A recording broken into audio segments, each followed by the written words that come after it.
அன்பாய் நேசிக்கின்ற எங்கள் அருமை தந்தையே, இந்த நாளுக்காக செபிக்கிறோம் சுவாமி. பூமியில உள்ள சகல காரியத்திலும் உங்களுடைய வசனங்களையே நீர் ஆண்டவரே மகிமைப்படுத்தி இருக்கிறீர், மேன்மைப்படுத்தி இருக்கிறீர். ஆண்டவரே, இந்த இரவு வேளையிலே ஆண்டவரே, இந்த சந்தியா நேரத்திலே நீர் எங்களை சந்திக்க வேண்டும் என்று நான் ஜெபிக்கிறேன். அப்பா, 2 பேர் 3 பேர் நாமத்தின் நிமித்தம் கூடியிருக்குங்கால் அவர்கள் மத்தியிலே நான் கட்டாயம் இருப்பேன் என்று சொன்னீரே. ஆண்டவரே, நீர் எங்களோடு பேசும் சுவாமி.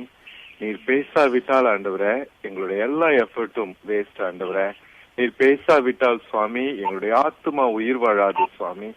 நீர் பேசாவிட்டால் சுவாமி எங்களுடைய வாழ்க்கை செவ்வையாகாது சுவாமி. நீர் பேசாவிட்டால் ஆண்டவரே நாங்கள் கட்டப்படுவதில்லை. அப்பா, இந்த வார்த்தைகளினாலே நாங்கள் கட்டப்பட கர்த்தாவே, இந்த வார்த்தைகளிலே நாங்கள் நிலைத்து இருக்க அந்த அற்புதமான ஜீவ வார்த்தைகளை இந்த நாட்களிலே எங்களுக்கு தர வேண்டும் என்று நான் ஜெபிக்கிறேன். ஆண்டவரே தகப்பனே, பேசும் நாங்கள் கேட்கிறோம். இயேசுவின் நாமத்திலே கேட்கிற நல்ல பிதாவே, ஆமென். நாம பாலாக்கினுடைய வாழ்க்கையை பற்றி தியானித்துக் கொண்டிருக்கிறோம். சென்ற வாரத்திலே நாம் பாலாக்கை அதாவது பிலேயாமை பற்றி பார்த்தோம். பிலேயாமை அப்ரோச் பண்ண பாலாக்கை பார்த்தோம். பிலேயாம் கடவுளை அறிந்திருந்தான், உண்மையான கடவுளை அவன் தெரிந்திருந்தான். அவனுக்கும் கடவுளுக்கும் ஒரு நல்ல தொடர்பு இருந்தது.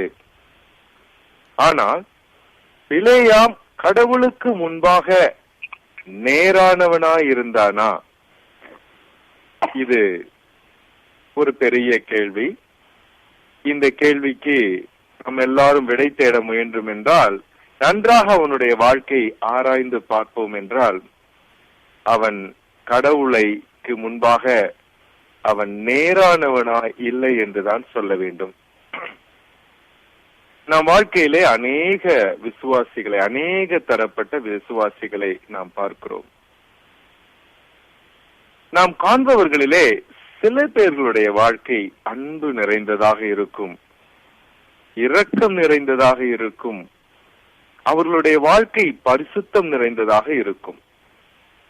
சிலர் வாழ்க்கையிலே நாம் பார்க்க போனால் அவ்வளவாக அன்பு இருக்காது. அவர்கள் தங்களுடைய காரியத்திலேயே குறியாக இருப்பார்கள். அவர்களும் தங்களை விசுவாசிகள் தான் என்று சொல்லிக் கொள்வார்கள்.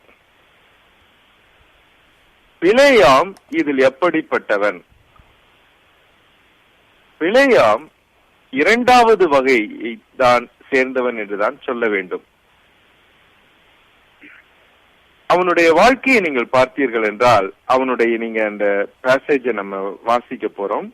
வாசிக்கும் போது ரொம்ப தெளிவாக அவனுடைய குணநலன்கள் வெளியே வந்து விழும். ஒரு மனிதன் நல்லவனா கெட்டவனா, கடவுளுக்கு முன்பாக நல்லவனாக இருக்கிறானா, நீதிமானாக இருக்கிறானா, இல்லை கடவுளுக்கு முன்பாக அநீதங்களை துணிந்து செய்கிறானா என்பதை அவனோடு பேசி பார்த்து கொஞ்ச நாட்களில் தெரிந்துவிடும். ஆண்டவராகிய இயேசு கிறிஸ்து மனிதர்களை பற்றி நாம் தரம் பிரிக்க சொன்னார். ஏனென்றால் அவர் சொன்னால், ஒவ்வொரு மனிதர்களுடைய செய்கை அவருடைய கனிகளை கொண்டு அறியுங்கள் என்று சொன்னார். நல்ல மரத்திலிருந்து நல்ல கனிகள் வரும், தீய மரத்திலிருந்து சில நாட்கள் நல்ல கனிகள் வருகிற மாதிரி இருந்தாலும் என்றாவது ஒரு நாள் தவறான கனியை நாம் காண்போம். தவறான கனியை காணும் போது நாம் சற்றே எச்சரிக்கையாயிருந்து அந்த மாதிரி மனிதர்களோடு நாம் கொஞ்சம் தூரம் தள்ளி இருப்பது நலம். நமக்கு நல்லது, அவர்களுக்கும் நல்லது. பிலேயாம் ஒரு கடவுளை அறிந்திருந்தாலும் கடவுளுக்கு முன்பாக நேரானவன் இல்லை. நாம் அதற்கு ஆதாரமாக வேதத்திலே நாம் அநேக காரியங்களை பார்க்க போகிறோம். வேதத்தை எடுத்துக் கொள்ளுங்கள். என்னாகமும் 22வது அதிகாரத்தை எடுத்துக் கொள்வோம். 22வது அதிகாரத்திலே 9 - 19 வரைக்கும் முதலில் நாம் வாசிக்கலாம். தேவன் பிலேயாமிடத்தில் வந்து, உன்னிடத்தில் இருக்கிற இந்த மனிதர் யார் என்றார். பிலேயாமிடத்தில் வந்து, உன்னிடத்தில் இருக்கிற இந்த மனிதர் யார் என்று சென்றார். பிலேயாம் தேவனை நோக்கி, சிப்போரின் குமாரனாகிய பாலாக் என்னும் மோவாபின் ராஜா அவர்களை என்னிடத்துக்கு அனுப்பி, பூமியின் விசாலத்தை மூடுகிற ஒரு ஜலக்கூட்டம் எகிப்திலிருந்து வந்திருக்கிறது. ஆகையால் நீ வந்து எனக்காக அவர்களை சபிக்க வேண்டும். அப்பொழுது நான் அவர்களோட யுத்தம் பண்ணி ஒருவேளை அவர்களை துரத்திவிடலாம் என்று சொல்ல சொன்னேன் என்றான். அதற்கு தேவன் பிலேயாமை நோக்கி, நீ அவர்களோட போக வேண்டாம், அந்த ஜனங்களை சபிக்கவும் வேண்டாம், அவர்கள் ஆசீர்வதிக்கப்பட்டவர்கள் என்றார். பிலேயாம் காலமே எழுந்து பாலாக்கின் பிரபுகளை நோக்கி, நீங்கள் உங்கள் தேசத்துக்கு போய்விடுங்கள், நான் உங்களோடு கூட வருகிறதற்கு கர்த்தர் எனக்கு உத்தரவு கொடுக்க மாட்டோம் என்கிறார் என்று சொன்னான். அப்படியே மோவாபியருடைய பிரபுக்கள் எழுந்து பாலாகினிடத்தில் போய், பிலேயாம் எங்களோடு வரமாட்டேன் என்று சொன்னான் என்றார்கள். பாலாக் மறுபடியும் அவர்களிலும் கனவான்களான அதிக பிரபுக்களை அனுப்பினான். அவர்கள் பிலேயாமிடத்தில் போய் அவளை நோக்கி, சிப்போரின் குமாரனாகிய பாலாக் எங்களை அனுப்பி, நீர் என்னிடத்தில் வருகிறதற்கு தடை பண்ண வேண்டாம், உம்மை மிகவும் கனம் பண்ணுவேன், நீர் சொல்வதையெல்லாம் செய்வேன், நீர் வந்து எனக்காக அந்த ஜனங்களை சபிக்க வேண்டும் என்று சொல்ல சொன்னார் என்றார்கள். பிலேயாம் பாலாகின் ஊழியக்காரருக்கு பிரதித்திரமாக, பாலாக் எனக்கு தன் வீடு நிறைய வெள்ளியும் பொன்னும் தந்தாலும், சிறிய காரியமானாலும் பெரிய காரியமானாலும் செய்யும் பொருட்டு என் தேவனாகிய கர்த்தரின் கட்டளையை நான் மீறக்கூடாது.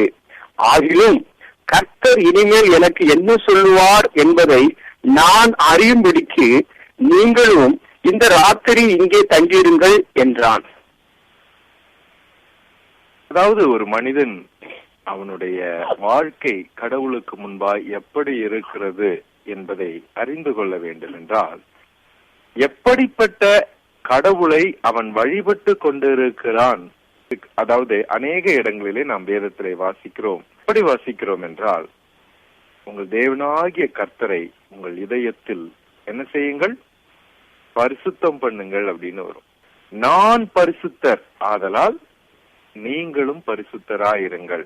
தேவ தூதர்கள் சதா காலமும் அவரை பார்த்து பரிசுத்தர் பரிசுத்தர் பரிசுத்தர் என்று ஓயாமல் சொல்லிக்கொண்டே இருக்கிறார்கள். அநேக நேரத்திலே கடவுள் பரிசுத்தர் பரிசுத்தர் பரிசுத்தர் என்று நாம் சொல்லிய வண்ணம் இருக்கிறோம்.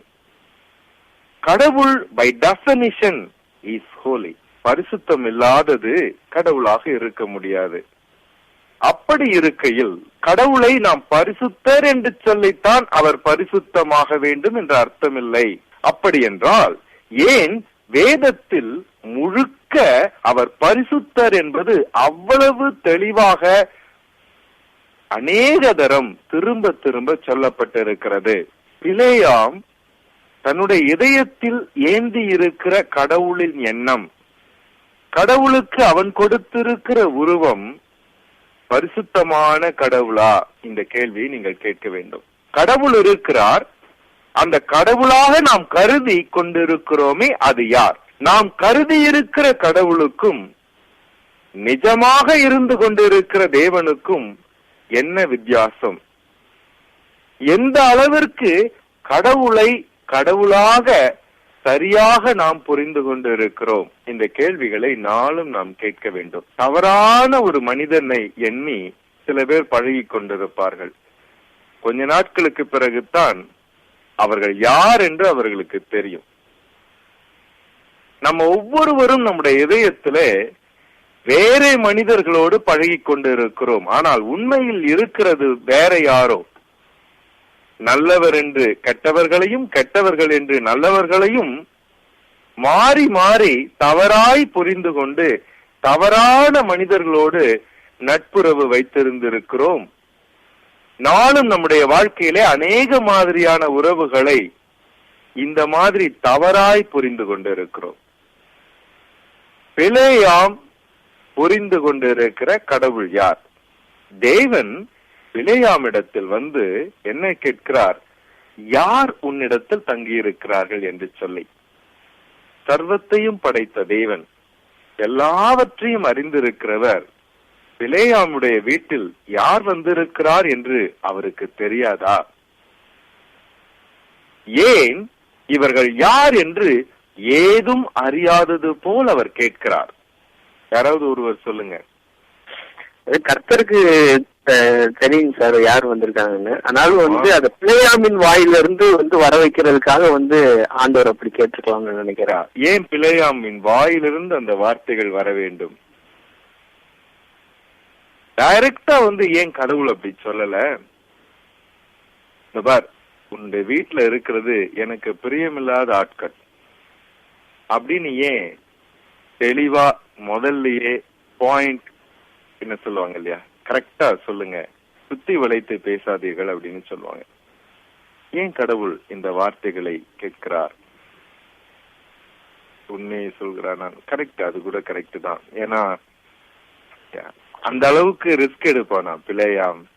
கடவுளிடத்துல போய் சொல்ற அளவுக்கு சொல்ல முடியாது. ஏன்னா புதிய ஏற்பாட்டின் காலத்துல அனனியா சத்துரால் அப்படி சொல்றாங்க இல்லையா, எங்களிடத்துல நீங்க சொல்லல, பரிசுத்த ஆவியானவரிடத்தில் பொய் சொன்னீர்கள் அப்படின்னு சொல்றான் பேதுரு அவர்களை பார்த்து.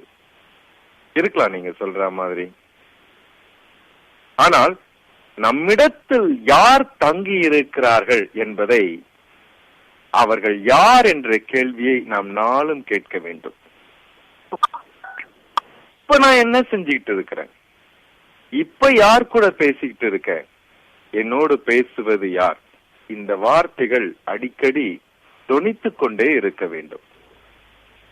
பிலேயாமினிடத்துல வீட்டுக்கு அவங்க வந்தாங்க. வரும்போது அவர்கள் சும்மா வரவில்லை, அவர்கள் வெறும் கையாய் வரவில்லை. வேதத்துல என்ன போட்டிருக்கு? அவர்கள் பிலேயாமிற்கு கூலியை எடுத்துக்கொண்டு போனார்கள், ஊதியத்தை எடுத்துக்கொண்டு போயிருக்கிறார்கள். அவன் குறி சொல்லுவதற்கான பணத்தை எடுத்துக்கிட்டு போயிருக்கிறாங்க. நான் ரொம்ப நாட்களுக்கு முன்பாக சென்னையிலே நாங்க ஒரு வீடு வாங்கணும் அப்படின்னு சொல்லிட்டு நாங்க பிளான் பண்ணியிருந்தோம். அப்போ எங்க அப்பா என் கூட வந்திருந்தாங்க. அந்த வீட்டுக்கு அட்வான்ஸ் பண்ண எங்க சித்தப்பா தான் இதை அரேஞ்ச் பண்ணாங்க. அவரை, அந்த வீட்டு ஓனரை நாங்க பாக்குறதுக்காக போயிருந்தோம். இப்போ எங்க சித்தப்பா ஒரு பெரிய பணக்காரர். அவர், நாங்க எதை செஞ்சாலும் எங்க அப்பா அவரை கன்சல்ட் பண்ணுவாரு. அப்போ அவர் என்னோட வந்திருந்தாரு. அப்போ என்கிட்ட சொன்னாரு, நீ இந்த டீலிங் எல்லாம் பேசும்போது கையில ஹாட் கேஷா எடுத்துட்டு வா அப்படின்னாரு. எனக்கு ஒன்னும் புரியல. என்ன நான் பணம் கொடுக்கறேன்னுட்டு கொடுக்காமையா போயிடுவேன்? இல்ல இல்ல, நீ பேச்சு முடிந்த உடனே என்ன செய்யணும், உடனே கையில அப்படியே ஒரு 2 லட்சம் ரூபாய் அப்படியே எடுத்துட்டு கொடுத்தீங்கன்னா அதுக்கு எஃபெக்டே வேற மாதிரி இருக்கும் அப்படின்னு சொன்னார். People, they wanted to visually see the agreement. நாளைக்கு தருகிறேன், நீ இதை செய்தால் நான் செய்வேன் என்றெல்லாம் சொன்னா அதுக்கு எவ்வளவு எஃபெக்ட் இருக்காது. பாலாக்கிக்கு இது நன்றாகவே தெரியும். பிலேயாம், நீ எங்களோடு இந்த ஜனத்தை சபித்த பிறகு நான் உனக்கு தேவையான கூலியை தருவேன் என்று அவன் சொல்லவில்லை. முன்னாடியே பணத்தை கொடுத்து அனுப்புகிறான். இந்த பணம் ஒருவேளை பிலேயாமிற்கு காட்டப்படுகிறது. தங்க தாம்பாளத்தில் அடுக்கி வைக்கப்பட்டிருக்கிற அந்த தங்க காசுகள் ஜொலிக்கிறது.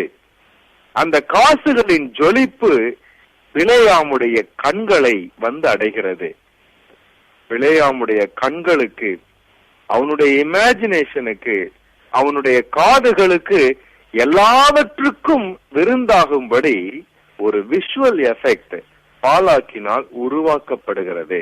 என்னுடைய தம்பி ஒரு கதை சொல்லியிருந்தான். நான் சென்னைக்கு ஒரு 2 மாசத்துக்கு முன்னாடி போயிருக்கும் போது, இது நீங்க இந்த கதையை ரொம்ப சீரியஸா எல்லாம் எடுத்துக்க வேண்டாம், அது ஒரு கதை தான் அது. ஆனா நான் இந்த ஸ்டடிக்கு அது ரொம்ப ரெலவெண்டா இருக்கும் அப்படின்றதுனால அதை சொல்றேன். ஒருவர் ரொம்ப நல்ல பரிசுத்தமான ஜீவியத்துல இருந்தாராம் இந்த உலகத்துல. ஆனா அவர் ரொம்ப விருப்பத்தோட அவர் அந்த பரிசுத்தமான ஜீவியத்துல இருக்கவில்லை.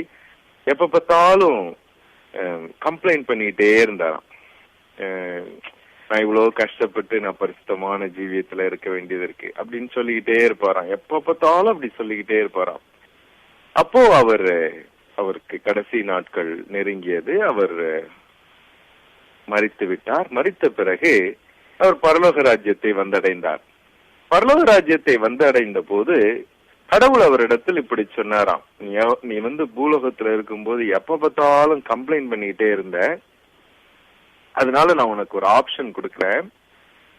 நீ ஹெவனை நல்லா சுத்தி பாரு, அப்புறம் ஹெல்லையும் போய் சுத்தி பாரு. எது உனக்கு ரொம்ப பிடிச்சிருக்கோ அங்க போயிடுங்க. இது நல்லா கவனிங்கள், இது கதை தான், இது உண்மையெல்லாம் கிடையாது.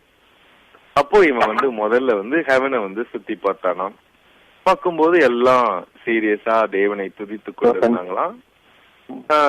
ரொம்ப இன்ட்ரெஸ்டிங்கா எதுவுமே இருக்கிற மாதிரி அவனுக்கு தெரியலையாம். ஹெல்லுக்கு வந்தானாம். ஹெல்லுக்கு பார்த்தா எல்லாரும் பயங்கரமா ஆடி பாடி கும்மாளமிட்டு கொண்டிருப்பதை பார்த்தானா. ஒரே சிரிப்பு, ஒரே சந்தோஷம். அப்போ அவனுக்கு சந்தேகம் வந்துடுச்சான், ஒருவேளை வேதத்துல கூறப்பட்ட காரியங்கள்லாம் தவறோ? ஏன்னா ஹெவன்ல எல்லாம் சீரியஸா இருக்கிற மாதிரி இருக்குது, அங்க ரொம்ப இன்ட்ரெஸ்டிங்கா இல்ல வாழ்க்கை.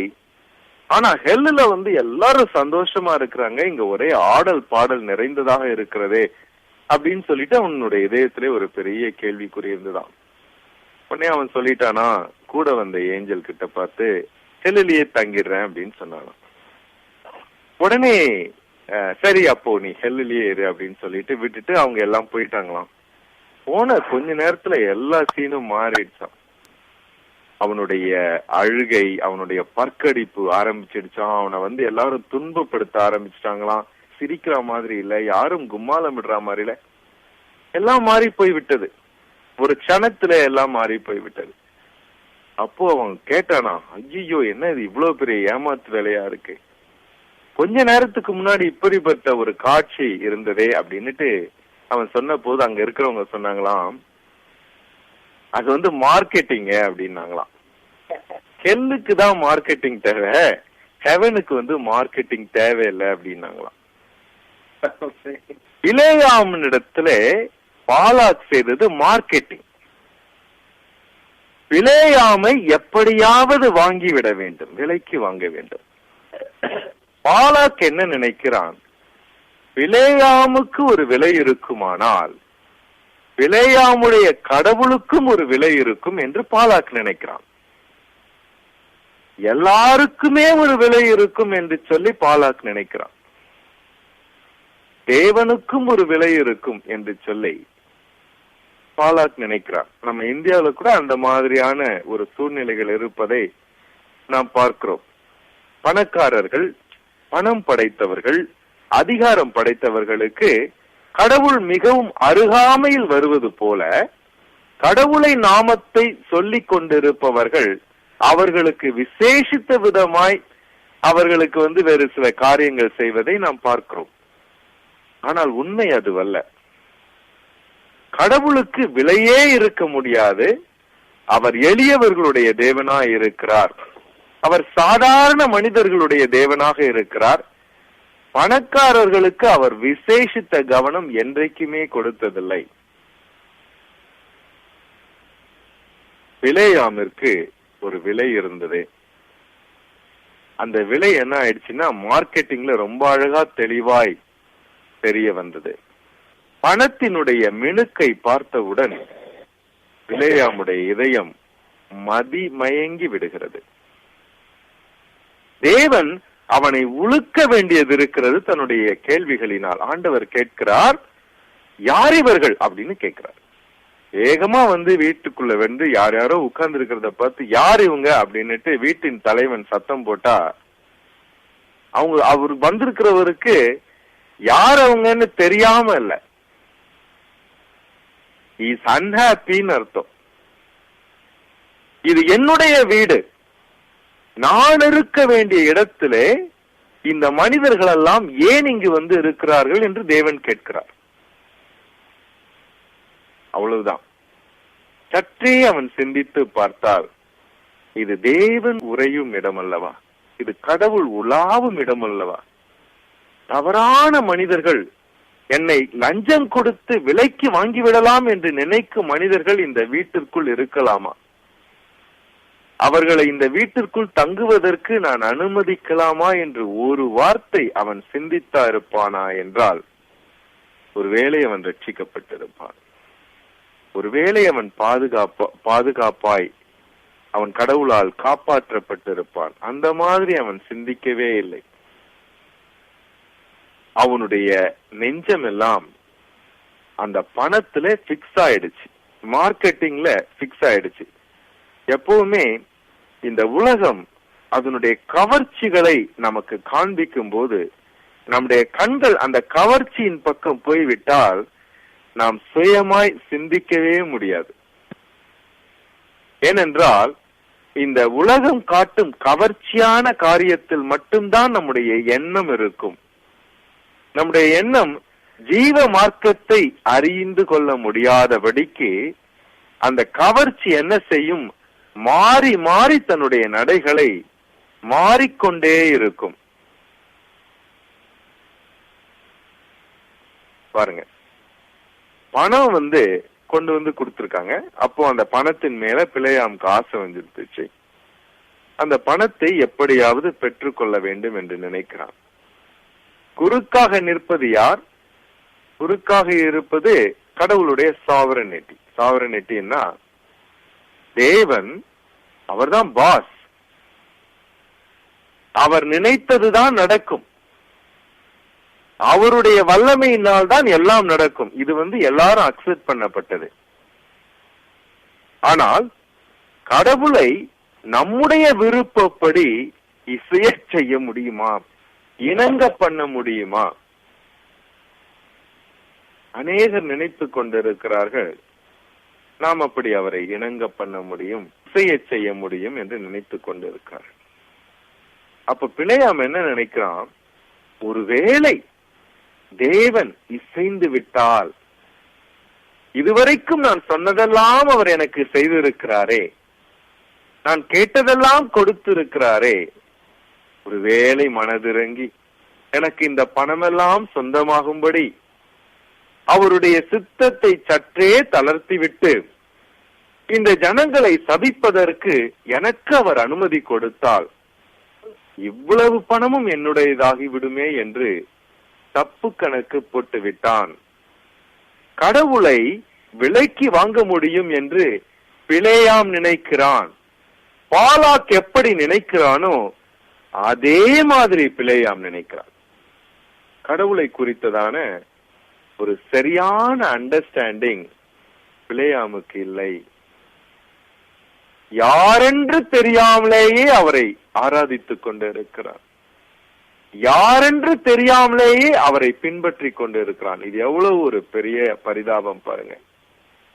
ஆண்டவரை பார்த்து ஒரு கூட்ட ஜனங்கள் சொல்றாங்க, உங்களுடைய நாமத்து நிமித்தம் நாங்கள் தீர்க்க தரிசனம் சொன்னோம், உங்களுடைய நாமத்தை வைத்து நாங்கள் பேய்களை ஓட்டினோம், நாங்கள் இதையெல்லாம் செய்தோம் என்று சொல்லும் போது தேவன் அவர்களை பார்த்து சொல்வதாக வேதத்திலே போட்டு இருக்கிறது, அக்கிரமக்காரர்களே உங்களை எனக்கு தெரியாது என்று தேவன் சொல்வதாக வேதத்திலே போட்டிருக்கிறது. எனக்கு உங்களுக்கு தெரியாது, எனக்கும் உங்களை தெரியாது, உங்களுக்கும் என்னை தெரியாது. அதுதான் அர்த்தம்.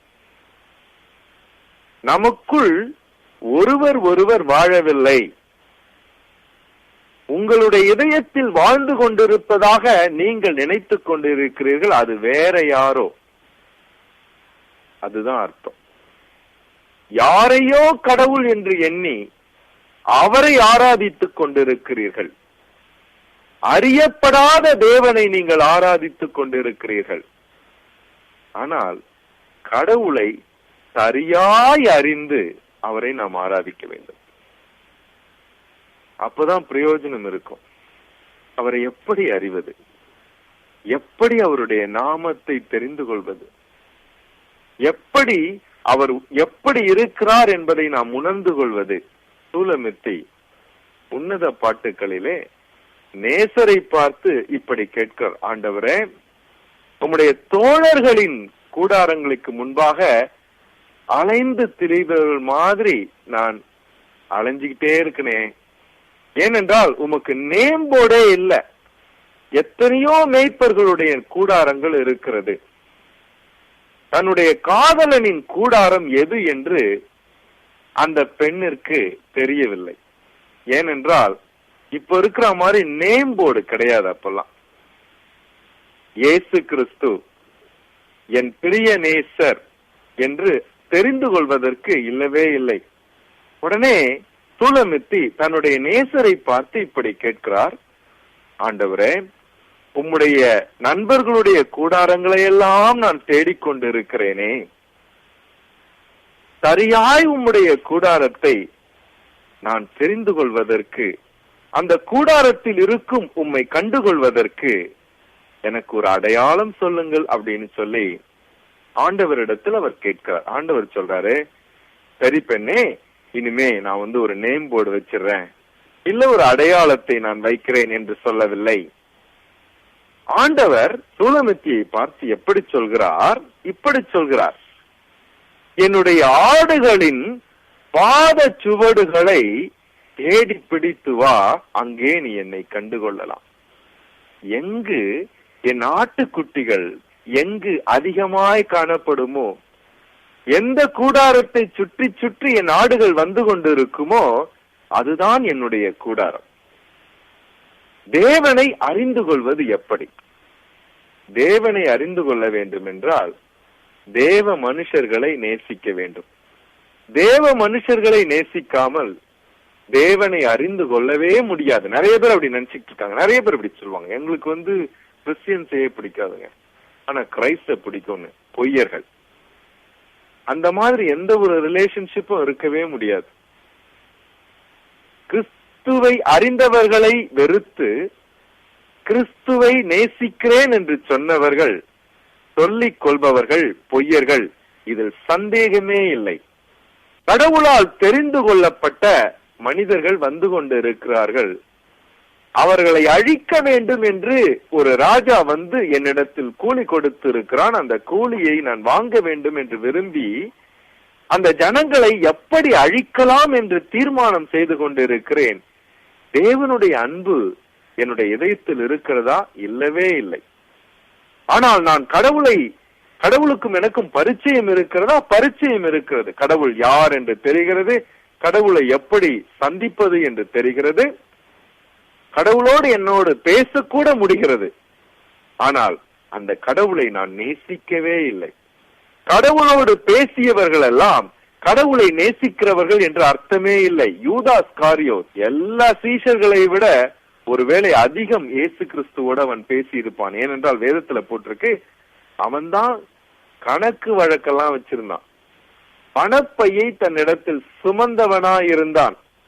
எல்லாம் ஒவ்வொரு நாளும் வரவு செலவு கணக்கெல்லாம் ஒருவேளை டெய்லி அவன் சொல்லியிருப்பான். ஆண்டவர் தானே பாஸ், அவர்கிட்ட போய் சொல்லியிருப்பான், இவ்வளவு செலவாச்சு, இவ்வளவு இருக்கு, நாளைக்கு இவ்வளவு இருக்கு, இதான் பட்ஜெட்னு கூட சொல்லியிருக்கலாம், நமக்கு தெரியாது. ரொம்ப முக்கியமான ஒரு பிரதம மந்திரிக்கு அடுத்தது ரொம்ப க்ளோஸா யாரு இருப்பாங்கன்னா நிதி அமைச்சர் தான். நிதி அவனிடத்துல இருந்தது. இயேசு கிறிஸ்து ஒரு சின்ன கூட்டம்லாம் இல்ல, வேதத்துல போட்டிருக்கு, அது ஒரு பெரிய கூட்டம். அவருடைய ஊழியம் இதெல்லாம், இவங்களுக்கு சாப்பாடு, இவங்களுடைய டிராவல் எல்லாத்தையும் அவன் பார்த்துட்டு இருந்தான். இயேசு கிறிஸ்துவோடு அவனுக்கு மிக நல்ல ஒரு உரையாடல் தொடர்ந்து இருந்து கொண்டே இருந்தது. ஆனால் இயேசுவை அவன் அறிந்திருந்தேனால் நிச்சயமாய் அவன் காட்டி கொடுத்திருக்க மாட்டான். இயேசு கிறிஸ்துவை அவன் அறியவில்லை. ஆண்டவராகிய இயேசு கிறிஸ்து பேதுருவை பார்த்து இப்படி கேட்டார். என்ன சொன்னார் தெரியுமா? பேதுருவே, நீ இவர்கள் எல்லாரை காட்டிலும் நீ என்னை நேசிக்கிறாயா அப்படின்னு கேட்டார். உடனே அவன் சொன்னான், ஆண்டவரே, நான் நேசிக்கணும் அப்படின்னு சொல்ற மாதிரி சொன்னான். அப்ப ஆண்டவர் அவனை பார்த்து சொன்னாரு, அப்படி என்றால் என் ஆடுகளை மேய்ப்பாயா. என்னை நீ நேசிக்க வேண்டும் என்றால் என் ஆடுகளை நீ மேய்க்க வேண்டும். என் ஆடுகளை நீ அன்போடு மேய்த்தால் நீ நிச்சயமாய் என்னை நேசிக்க தொடங்கி விடுவாய். நன்றாக கவனியுங்கள், இது ரொம்ப ரொம்ப முக்கியம். கடவுளுடைய ஜனங்களுடைய நலனை நாடாமல் கடவுளை நேசிக்க நாம் கற்றுக்கொள்ளவே முடியாது. கடவுளுடைய அன்பு நம்முடைய இதயத்தில் இருக்கிறது என்பதற்கு சரியான உதாரணம் மற்ற மனிதர்கள் மேல் நமக்கு இருக்கும் அளப்பரிய அன்புதான். அன்பற்ற வாழ்க்கை நம்மிடத்துல இருக்கிறது என்றால் கடவுளற்ற வாழ்க்கை நம்மிடத்தில் இருக்கிறது என்று அர்த்தம். எவ்வளவு ஸ்பிரிச்சுவல் ஆக்டிவிட்டி நமக்கு இருந்தாலும் அதுக்கும் இதுக்கும் சம்பந்தமே கிடையாது. கடவுளுடைய மனிதர்கள் எப்படா போவாங்க இவங்க அப்படின்னு நம்ம நினைச்சோம்னா நமக்கு ஏதோ ப்ராப்ளம் இருக்குதுன்னு நினைக்கிறேன். கடவுளுடைய மனிதர்கள் நம்ம இடத்துல பேச வரும்போது ஏதோ கேட்கறதுக்காக இவங்க வராங்க அப்படின்னு நம்ம நினைச்சோம்னா நமக்கு ஏதோ ப்ராப்ளம் இருக்கு. எளியவர்களை பார்த்து நாம் விலகி ஓடுகிறோம் என்றால் ஏதோ நமக்கு ப்ராப்ளம் இருக்கு. நம்முடைய வாழ்க்கையை நன்றாக யோசித்து பார்ப்போம். தேவன் பிலேயாமிடத்திலே வந்து இவர்கள் யார் என்று சொன்னார். இவர்கள் இங்கு இருக்கக்கூடாது. என்னுடைய ஜனங்களை அழிப்பதற்காக இவர்கள் தீர்மானம் செய்கிறார்கள். ஆசீர்வதிக்கப்பட்ட என்னுடைய ஜனங்களை நீ ஆசீர்வதிக்க வேண்டும், அதற்காகவே நான் உன்னை தெரிந்து கொண்டிருக்கிறேன் என்று கூட தேவன் அந்த மாதிரியாக அவர் பேசுகிறார். பிலேயாம் என்ன நினைக்கிறான், திரும்ப போய் கடவுள் இடத்துல போய் கேட்டா தேவன் சபிப்பதற்கு அனுமதி கொடுத்து விடுவார் என்று தவறாக நினைக்கிறான். அவன் தவறாக நினைத்ததினால பாலாக் ஏற்கனவே தவறாக கடவுளை எடை போட்டு வைத்திருக்கிறவனுடைய மனதிலே இன்னும் தவறாக கடவுளுடைய உருவம் பதிந்து விடுகிறது. சூலமித்தியை பார்த்து எருசலேம் குமாரத்திகள் இப்படி கேட்கிறார்கள். என்ன கேட்கிறாங்கன்னா, உன்னுடைய நேசர், நீ நேசிக்கிறவர் மற்ற நேசர்களை காட்டிலும் எந்த விதத்தில் சிறந்தவர் அப்படின்னு கேட்கிறாங்க. அப்போ சூலமித்தி அவ்வளவு சந்தோஷமா அவளுடைய நேசரை பற்றி, அவளுடைய காதலனை பற்றி, அவளுடைய மணாளனை பற்றி விவரித்து சொல்கிறார். அவளுடைய கண்களிலே ஒரு பூரிப்பு, அவருடைய முகத்திலே ஒரு பெருமிதம். 1000 பேர்களிலும் அவர் அழகானவர், அவ்வளவு நேர்த்தியானவர், அவருடைய குணநலன்கள் அவ்வளவு அதிகம், அவருடைய அன்பு அளப்பரியது. இப்படியெல்லாம் அவர் ரொம்ப ரொம்ப ரொம்ப அழகா ஆண்டவரை பற்றி அவர் பெருமையாய் பேசிக்கொண்டு இருக்கிறார் எருசலேம் குமாரத்தின் இடத்திலே.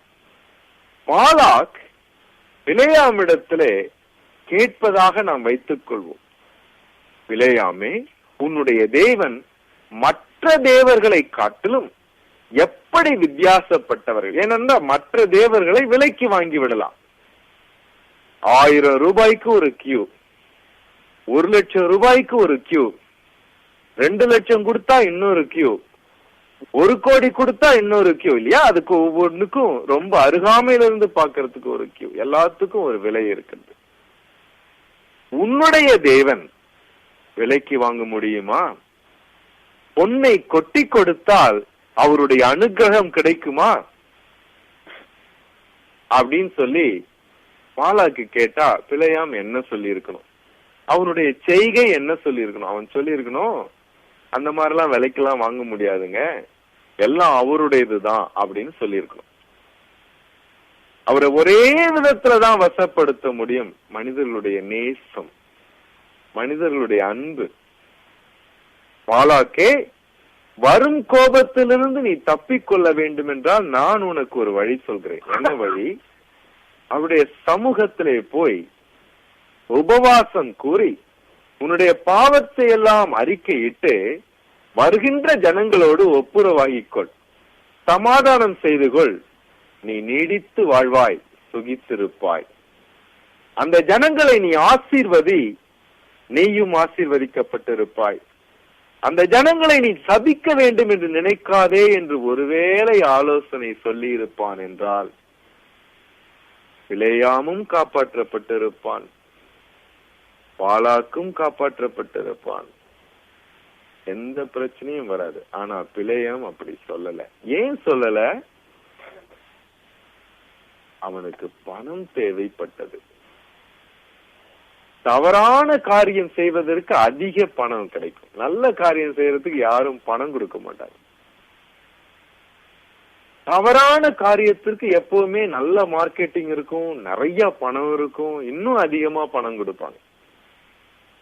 பணத்தின் மேல் அவனுக்கு குறியா இருந்ததினாலே எப்படியாவது அதை அடைந்து விட வேண்டும் என்று நினைத்தானே ஒழிய சரியான வழியில் நாம் நடக்க வேண்டும் என்ற எண்ணம் அவனுடைய இதயத்தில் இல்லவே இல்லை. ஐஸ்வர்யத்தின் மயக்கம் மனிதர்களுடைய மனதில் அப்பி இருக்கும் போது தேவ அன்பு அடிபட்டு போகிறது, தேவ அன்பு அருந்து போகிறது. இந்த உலகத்தின் கவர்ச்சி மனிதர்களுடைய இதயத்தை மயக்கி விடும்போது கொஞ்சம் நஞ்சம் தொங்கிக் கொண்டிருக்கும் கடவுளுடைய அன்பு இல்லாமல் போகிறது. அதனாலதான் ஒரு பக்தன் பாடுகிறான், கிருபையாய் நீர் எனக்கு தருவதெல்லாம் அருமையா உமதண்டையில் என்னை அழைக்கும் அன்பின் தூதாக மாற்றி செல்லும் அப்படின்னு கேட்கிறான். தேவனே நான் உமதண்டையில் என்ற அந்த பாடலிலே இப்படி வரும், கிருபையாக நீர் எனக்கு கொடுப்பதெல்லாம் சுவாமி என்னை உம்முடைய சமூகத்திலே இன்னும் இன்னும் நெருக்கமாக கொண்டு வரும் அன்பின் தூதாக மாற வேண்டும். நீர் கொடுக்காதது எதுவும் எனக்கு வேண்டாம், உம்முடைய அன்புக்கு குறுக்காது என்னுடைய வாழ்க்கையிலே வரவே கூடாது அப்படின்னு சொல்லி அந்த பக்தன் பாடுகிறான். நம்முடைய வாழ்க்கையிலே இந்த நாளிலே அந்த மாதிரி ஒரு ஜெபத்தை நாம் ஏறெடுப்போம். ஆண்டவரே நம்முடைய ஜனங்களை நான் நேசிக்கணும் சுவாமி, அந்த அன்பை என்னுடைய இதயத்திலே ஊற்றும், அதனாலே நான் உன்னை எப்படி நேசிப்பது என்னை நான் கத்துக்க முடியும். உண்மை நேசிக்கும் இதயத்தை எனக்கு தாரும், அதனால் உம்முடைய ஜனங்களை நேசிக்க கூடியது என்னுடைய இதயத்துல தானாக வரும். உம்மை நேசித்தால் உம்முடைய ஜனங்களை நேசிக்க முடியும், உம்முடைய ஜனங்களை நேசித்தால் இன்னும் உம்மை அதிகமாய் நேசிக்க முடியும். இந்த மாதிரியான ஒரு ஜெபம் நம்முடைய வாழ்க்கையிலே அதிகமாய் இருக்கட்டும். ஒவ்வொரு நாளும் இந்த மாதிரி நம்ம ஜெபிக்கலாம். கொஞ்ச நேரமாவது ஆண்டவருடைய சமூகத்துல ஆண்டவரே உம்மை நாங்க நேசிக்கணும் சுவாமின்னு சொல்லலாம். இன்றைக்கு நேசித்ததை விட நாளைக்கு இன்னும் அதிகமா நேசிக்கணும் அப்படின்னு நம்ம சொல்லலாம். இன்னைக்கு கடவுளுடைய மனிதர்களை நேசித்ததை விட நாளைக்கு இன்னும் அதிகமா நான் அவர்களை நேசிக்கணும்னு சொல்லலாம். அவருடைய ராஜ்யத்தின் விரிவாக்கம், அவருடைய நாமம், அவருடைய பிள்ளைகள், அவருடைய நலன்கள், அவருடைய பரிசுத்தம் அவருடைய முன்பாக இருக்கும்படி தேவன் நமக்கு கிருபை செய்யட்டும். இந்த உலகத்தின் மயக்கம், இந்த உலகத்தின் பாவம், இந்த உலகம் காட்டும் மார்க்கெட்டிங் நம்முடைய இதயத்திற்கு முன்பாய் வராதபடி தேவன் நம்மை வேலியடைத்து காத்துக்கொள்ளட்டும். இப்படி நாம் தியானிக்கும் வேத வசனங்கள் நம்முடைய வாழ்க்கையை வேலியடைத்து அவருடைய அன்பு விளைய செய்யும் விளைநிலமாய் நம்முடைய இதயத்தை காத்துக்கொள்ளட்டும். பிசாசின் கிரியைகள் நம்முடைய இதயத்தில் வராதபடிக்கு இந்த வசனங்கள் நம்முடைய இதயத்தை காத்துக்கொள்ளட்டும். ஆண்டவரே இந்த அருமையான நாளுக்காய் துதிக்கிறோம் சுவாமி. சர்வ வல்லமை பொருந்திய தேவன், இம்மட்டுமா எங்களோடு இடைப்பட்டதற்காக உமக்கு நன்றி செலுத்துகிறோம். வேதத்திலே ஆண்டவரே உம்மை குறித்த அநேக காரியங்களை எழுதி வைத்திருக்கிறீர் சுவாமி. வேதமெங்கும் உம்முடைய மனுஷர்களை, உம்முடைய மனிதர்களை, உம்முடைய பிள்ளைகளை எவ்வளவாய் நீ நேசிக்கிறீர் என்பதை எல்லா இடத்திலும் எழுதி வைத்திருக்கிறீரப்பா. இதை உணர்ந்து உம்முடைய பிள்ளைகளை நேசிக்க கூடிய இதயத்தை நீர் எங்களுக்கு தாங்க சுவாமி. எங்களுக்கு கிருபை செய்யுங்க. உம்மை உண்மையும் உத்தமமாய் நாங்கள் அறிந்து கொள்ள எங்களுக்கு உதவி செய்தோம். தவறான கடவுளை எங்களுடைய இதயத்திலே நாங்கள் தியானிக்காதபடி எங்களுக்கு உதவி செய்தலும், சரியாய் உம்மை புரிந்து கொள்ள உதவி செய்தலும். இந்த வந்திருக்கிற ஒவ்வொருவரையும் ஆசீர்வதியும். வர முடியாமல் போனவர்களுக்காக கூட ஜெபிக்கிறேன். வரும் நாட்களிலே அவர்களும் இந்த வேத வசன தியானிப்பிலே கலந்து கொள்ள அவர்களுக்கு கிருபை தாரும். இயேசு கிறிஸ்துவின் நாமத்திலே கேட்கிற நல்ல பிதாவே. ஆமென். ஆமென். ஆமென்.